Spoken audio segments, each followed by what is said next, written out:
South China see ఇక్కడ 9 dash line దీని మీద 2-3 వీడియోస్లో మాట్లాడాం. ఇక్కడ మీరు ఒక అద్భుతమైన విషయాన్ని గమనించారు అనుకోండి. చైనా వాడు ఏదో ఒక విషయంగా చాలా భయపడుతున్నాడు. సో ఇందులో మీరు గమనించారంటే 9 డాష్ లైన్ చుట్టూరుతో ఉండే దేశాలు, ఒక ఫిలిప్పైన్స్ తీసుకోండి, వియత్నాం, అలాగే తాయివాన్ తీసుకోండి, ఇండోనేషియా, మలేషియా, ఈ దేశాలంతా ఒక ప్రత్యేకమైన పనులు చేస్తున్నారు. చైనాకు వ్యతిరేకంగా చైనాతో వాళ్ళకున్న శత్రుత్వం అంటే ప్రతి ఒక్క చిన్న దేశాన్ని బెదిరించడం. సో ఇప్పుడు దీనికి కౌంటర్ చెయ్యాలి ఎలాగా? సో వీళ్ళు ఎంచుకున్న మార్గం ఏమిటి అంటే భారతదేశములో తయారవుతున్న బ్రహ్మోస్ అనబడే cruise missile, super sonic cruise missile, వీటిని ఒక 100 చొప్పున కొనుక్కున్నాము అనుకోండి. అంటే రేపు చైనా వాడు ఏదో ఇబ్బంది పెడతాడు, చైనాతో యుద్ధము, ఎలాగో మనం గెలవలేం, ఈ చిన్న దేశాలు గెలవలేరు, చైనాను గెలవలేరు. కానీ వీళ్ళు చైనాలో క్రియేట్ చేస్తున్న ఈ విధ్వంసం అంటే వరస పెట్టి ఒక 100 బ్రహ్మోస్ని వీళ్ళు చైనాపై వేశారు అనుకోండి, వెళ్ళి దూసుకుపోయింది. బ్రహ్మోస్కి మించిన వేగమైన క్రూజ్ మిజైల్ ఉండదు అని మాట్లాడుతున్నాం కదా. వెళ్ళి చైనా వాడి ఒక 4-5 ఓడలను, యుద్ధ నౌకలను ధ్వంసము చేయగలిగితే వాడి నష్టాన్ని ఊహించండి. చాలా పెద్ద లెవెల్లో ఉంటుంది. ఎందుకంటే ప్రపంచంలో నేవల్ ఫ్లీట్ అన్నప్పుడు చైనా వాడిదే హయ్యెస్ట్.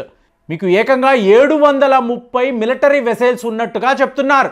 వాడి తరువాతే రష్యా లాంటి దేశం, తరువాతే అమెరికా. సో అలాంటప్పుడు వీళ్ళు పెద్ద లెవెల్లో ఒక డిస్ట్రక్షన్ని క్రియేట్ చేయగలిగారు అనుకోండి, ఎలాగో నేను ఓడిపోతాను, ఓడిపోవడానికి ముందు నా శత్రువుని చాలా పెద్ద లెవెల్లో దెబ్బ కొట్టాలి అని చెప్పి ఈ చిన్న దేశాలు భావించారు అనుకోండి, అప్పుడు పరిస్థితి ఏంటి? సో సడన్గా చైనా వాడికి రియలైజేషన్ వచ్చింది. చూడండి, కొంతమంది చాలా పెద్ద లెవెల్లో వ్యాపారం చేస్తారు, వాళ్ళు కాంపిటీషన్ని గమనించరు, వీళ్ళు ఇలా బిజినెస్ చేస్తూ పోతూ ఉంటారు. ఒక 2-3 ఏళ్ళు అయ్యాక సడన్గా వాళ్ళు రియలైజ్ అయ్యేది ఏంటంటే మనము చాలా పెద్ద లెవెల్లో కూరుకుపోయి ఉన్నాము, త్వరలోనే పెద్ద లెవెల్లో నష్టాన్ని చూడబోతున్నాము. ఎందుకు? మన శత్రువులు మనల్ని ఓవర్టేక్ చేయడము కాదు, మనల్ని ఎక్కడ దెబ్బ కొట్టాలో సైలెంట్గా వాళ్ళు కొట్టేశారు అన్న నిజము తరువాతే తెలుస్తుంది. ఎన్నో కంపెనీలు అందుకే వస్తూ ఉంటాయి, సడన్గా అవి డిసపియర్ అయిపోతూ ఉంటాయి. ఇవాళ చైనా వాడి పరిస్థితి కూడా అదే. వన్ డే సడన్గా జీ జింగ్పింగ్ ఆలోచించాడు, అసలు మన చుట్టూర్తా ఏం జరుగుతుంది, ఈ అమెరికా, భారత్ లాంటి దేశాలు ఏం చేస్తున్నారు, మన చుట్టూర్తా ఒక పద్మ వ్యూహాన్ని వీళ్ళు రచించేశారా? అవును, ఒక మిజైల్ వాల్ని వీళ్ళు ఏర్పాటు చేశారు. ఇవాళ మనం తాయివాన్ని ఇన్వేడ్ చేయాలి అని చూస్తున్నాం. ఒకవేళ తాయివాన్ వద్ద కూడా బ్రహ్మోస్ మిజైల్స్ వెళ్ళిపోతే, అంటే ఇప్పుడు టొమాహాక్ అని అంటామండి, అమెరికా వాడికి సంబంధించిన మిజైల్స్. డొనాల్డ్ ట్రంప్ గారు ఉన్నారు కదా, మీకు చైనా వాడు వెళ్ళి తాయివాన్ మీద యుద్ధము ప్రకటించిన డొనాల్డ్ ట్రంప్ ఏం మాట్లాడతారండి? నాకు దీనికి సంబంధమే లేదండి, నా అమెరికా గ్రేట్, నా 4 ఏళ్ల పాలనలో ఒకే విషయం నేను మాట్లాడతాను, నా అమెరికా గ్రేట్, ఇదే. సో ఇప్పుడు చైనా వాడికి మీరు ఫ్రీ హ్యాండ్ ఇచ్చినట్టే, తాయివాన్ మీద మీరు ఇన్వైట్ చెయ్యొచ్చు. కానీ తాయివాన్ వాళ్ళు ఏం ఆలోచిస్తారు? ఒక 100 మిసైల్స్ భారత్ వద్ద కొన్నాము అంటే సెల్ఫ్ ప్రొటెక్షన్ కోసరము, బ్రహ్మోస్ లాంటి అస్త్రాలు ఉన్నప్పుడు చైనా వాడు ఆలోచనలో పడతాడు కదా. ఫిలిప్పైన్స్లో ఆల్రెడీ అమెరికా వాళ్ళు ఇలాంటి ఆయుధాలను పెట్టుకొని ఉన్నారు. ఇప్పుడు చైనా వాడు డైరెక్ట్గా రష్యా వాళ్ళని అడగలేడు, మీరెందుకు బ్రహ్మోస్ తాయివాన్కి ఇచ్చారు అని. మొత్తము మార్కెటింగ్, ప్రొడక్షన్ అంతా మనం చూస్తున్నాం. తాయివాన్ మన మిత్రదేశం కాబట్టి రేపు మనము తాయివాన్కి అస్త్రాలు అమ్మే అవకాశాలు 100% ఉన్నప్పుడు చైనా వాడు ఏం చేయగలడు? మోరోవర్ ఈ బ్రహ్మోస్లో ఏంటంటే మీరు అణు అస్త్రాలను కూడా ఫిట్ చేయొచ్చు. అంటే న్యూక్లియర్ వార్ హెడ్స్ని కూడా మీరు ఫిట్ చేసి మీ శత్రువు మీద ప్రయోగించవచ్చు. అలాంటి ఒక అడ్వాంటేజ్ మీకు బ్రహ్మోస్కి ఉంది. యాక్చువల్గా ఇది ఒక యాంటీ షిప్ మిజైల్ అంటారు. ఈ యుద్ధాలంతా కూడా సముద్ర తీరాల్లోనే జరగవచ్చు. కాబట్టి బ్రహ్మోస్ యొక్క పనితనాన్ని ఎవరు డౌట్ పడరు. అలాగే మన వద్ద అగ్ని 5కి సంబంధించిన వెర్షన్స్ కూడా ఉన్నాయి కదా, మొన్నే మాట్లాడాము. సో భారత్ రోజు రోజుకి డిఆర్డిఓ వాళ్ళు కొత్త పరిశోధనలు చేసి కొత్త ఆయుధాలు మిత్ర దేశాలకు ఇస్తున్నప్పుడు చైనా వాడికి తెలియని ఒక భయము క్రియేట్ అయిపోయింది.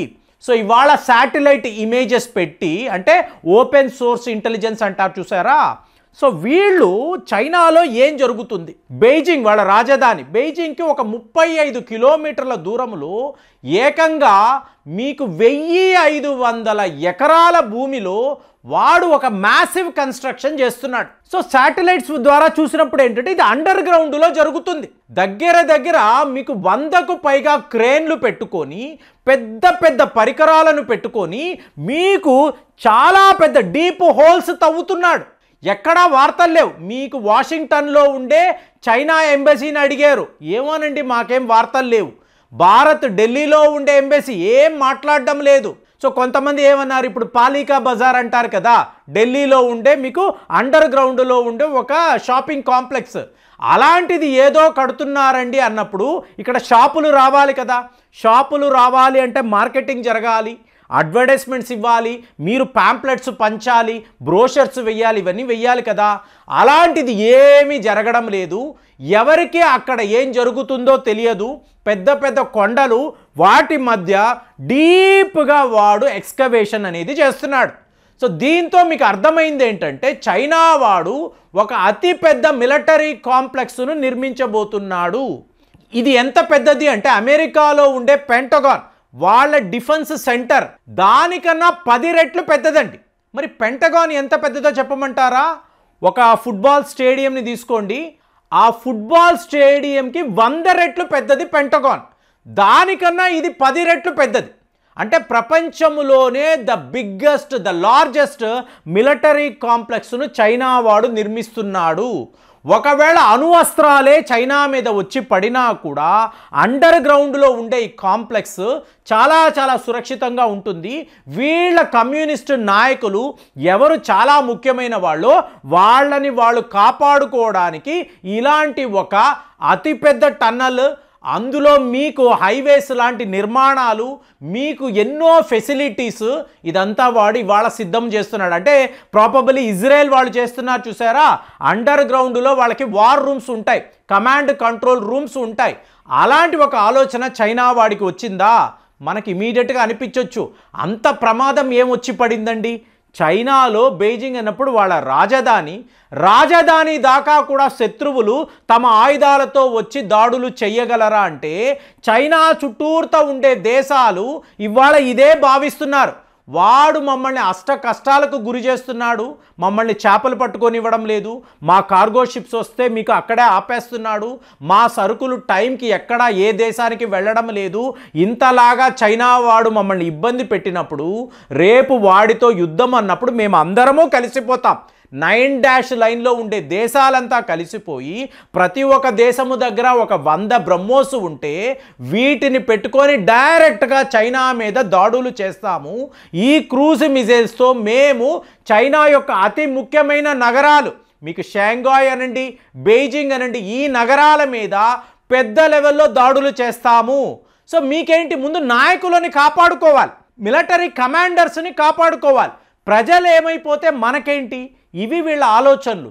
కాబట్టే చైనా వాడు ఏం చేస్తున్నాడు, ప్రపంచంలో ఎవరు ఎప్పుడు ఊహించని ఒక మిలిటరీ కాంప్లెక్స్ను సిద్ధము చేసి అందులో మీకు జీ జింగ్పింగ్ అలాగే వీళ్ళ ఆర్మీ అధికారులు వాళ్ళందరికీ కూడా చాలా చాలా అనువైన అద్భుతమైన ఒక కమాండ్ సెంటర్ని వాడు రెడీ చేసి, చూసారా మేము దాక్కోవడానికి ఎంత గొప్ప ఒక సెంటర్ను మేము కాంప్లెక్స్ నిర్మించామని చెప్పి ప్రపంచానికి చెప్తాడు.